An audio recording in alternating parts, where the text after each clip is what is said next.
না না, ওটা আসলে আমি জেনুইনলি একটু ভীত প্রকৃতি, আসলে ভূত প্রেতের দিক থেকে এই যে ভূত নিয়ে বেশি কথা বলছি, বা দেখা যাবে সব যত ঢাকা শহরে বুঝেছে আমাকে দিতে পারবে।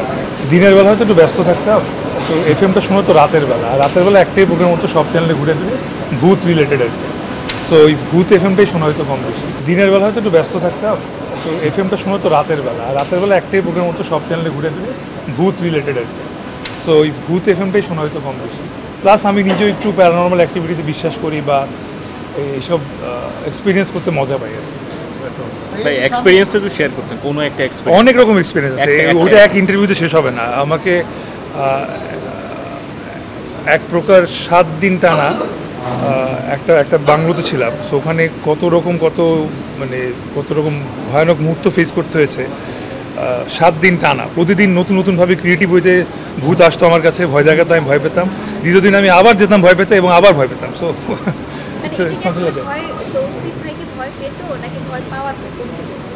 না না, ওটা আসলে আমি জেনুইনলি একটু ভীত প্রকৃতি, আসলে ভূত প্রেতের দিক থেকে এই যে ভূত নিয়ে বেশি কথা বলছি, বা দেখা যাবে সব যত ঢাকা শহরে বুঝেছে আমাকে দিতে পারবে। বাট হ্যাঁ, এই আমি একটু ভূত প্রেত ভয় পাই বেশি।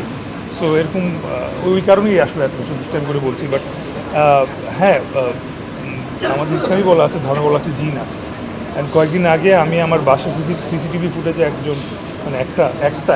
একটা জিন দেখেছি আমি নিজের চোখে। তো এরপর থেকে তো এইসব বিশ্বাস আরও বেড়ে গেছে। প্লিজ ফিরে আসি। ঈদে নাটক আছে, চমৎকার কিছু নাটক আছে। তার মধ্যে অন্যতম হচ্ছে গিয়ে চলো হারিয়ে যাই, খুবই ভিন্ন একটা গল্প নিয়ে। প্রেমের গল্প তো সবসময় দেখেন, সবাই করে, আমিও করি। এটা একটু অন্যরকম গল্প, যেখানে আপনি কাস্টিং দেখেই বুঝতে পারছেন আবুল হায়াত স্যার আছেন, দিলারা ম্যাম আছেন, এবং আরও ইয়াং অনেকে আছেন, আমি আছি, চটিনি আছে। সো সব ফ্যামিলির সবাইকে নিয়ে দেখতে পারবেন আসলে এরকম একটা ড্রামা। তারপর আমার মোস্ট ফেভারেট চাঁদের হাট আছে। চাঁদের হাট হচ্ছে গিয়ে লাস্ট ইয়ারের one of the most hit কাজ, গরু অ্যান্ড কোরবানি রিলেটেড। সো ওইটা আরও পার্ট 2 এবার আসছে, আশা করি সবাই দেখবেন। আর আরও অনেক কাজ আছে।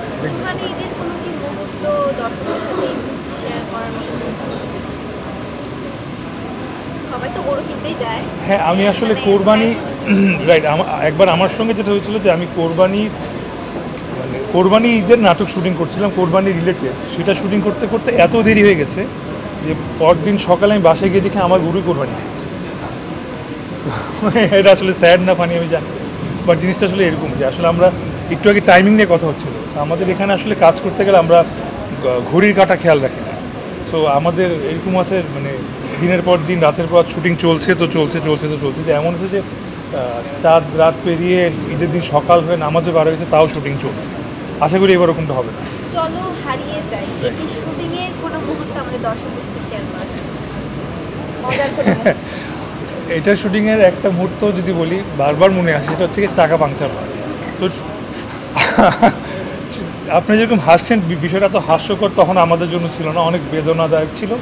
কারণ আমরা সারা ভোর 5টার সময় উঠে ট্রেনে করে কক্সবাজার গিয়েছিলাম শুটিং করতে করতে, দুপুর 3টার সময় নেমে একটা লক্কর ঝক্কর মাইক্রোবাস দেখে আমি বলছিলাম এই মাইক্রোবাসে ঝামেলা আছে, আমরা কি অন্য একটা মাইক্রো নিতে পারি কিনা। তো ডিরেক্টর বলো, না ভাই মাইক্রো এটাতে যেতে হবে। তো এই মাইক্রোতে আমি, টটিনি, আবুল হায়াত স্যার, দিলারা, তেমন যত কাস্টিং যারা আছেন, সিনিয়র ব্যক্তি যারা আছে, সবাই মিলে উঠলাম। কিছু দূর যাওয়ার পরেই চাকা করে হাওয়া চলে, এবং ওখানে মোটামুটি 3 থেকে 4 ঘন্টা এই বয়স্ক মানুষদের দিনে রাস্তায় ওয়েট করা লাগলো আমাদের। এবং আমি ওদেরকে বললাম যে এই মাইক্রো সামনে আবার ভোগা হয়, বাবা দেখিস। আমার কথা কেউ শোনে নাই। 4 দিন পরে ঠিক এই মাইক্রো আবার আরেকটা নির্জন পাহাড়ের উপরে একইভাবে ওই একই চাকা আবার হাওয়া চলে যায়, এবং একইভাবে আমাদের আবার 5 থেকে 6 ঘন্টা নষ্ট হয়। For more updates, follow us on Facebook, subscribe our YouTube channel, get the latest update on www.daily-sun.com.